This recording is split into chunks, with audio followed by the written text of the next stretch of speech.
નમસ્કાર મિત્રો, જય જવાન જય કિસાન। વર્ષોથી ગુજરાતમાં ખેડૂતોની દયનીય પરિસ્થિતિ છે। યાર્ડમાં ખેડૂતોનું કોઈ સાંભળતું નથી, ખેડૂતોને પોષણક્ષમ ભાવ મળતા નથી।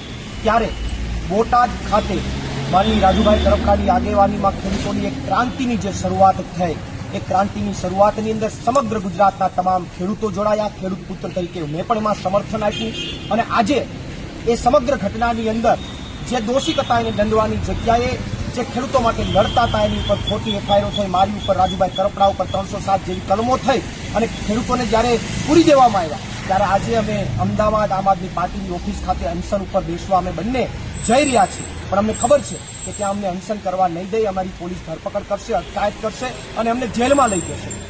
ભલે અમને જેલમાં લઈ જાય, અમને કોઈ વાંધો નથી, કારણ કે ખેડૂતો માટે કદાચ જેલ ભોગવવી પડે, ખેડૂતો માટે કદાચ ગોળી ખાવી પડે તો પણ રાજુભાઈ કરપડા અને અમે બંને તૈયાર છે, કારણ કે એના માટે એમનો કોઈ રંજ નથી। પણ એટલું ચોક્કસથી હું ખેડૂતોને નમ્ર અપીલ કરું છું કે આ લડાઈ, આ ક્રાંતિ જે બોટાદથી શરૂ થઈ છે ખેડૂતો માટેની, એ અમારા જેલ જવા પછી પણ આ ક્રાંતિ ગાંધી ચિંધ્યા માર્ગે ચાલુ રહેવી જોઈએ, અટકવી ન જોઈએ।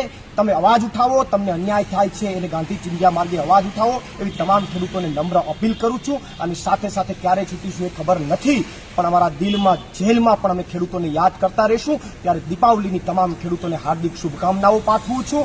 નવા વર્ષના તમામ ખેડૂતોને રામ રામ કરું છું। આભાર। જય જવાન જય કિસાન। પ્રવીણ રામ, પ્રદેશ સંકલન અધ્યક્ષ, આમ આદમી પાર્ટી।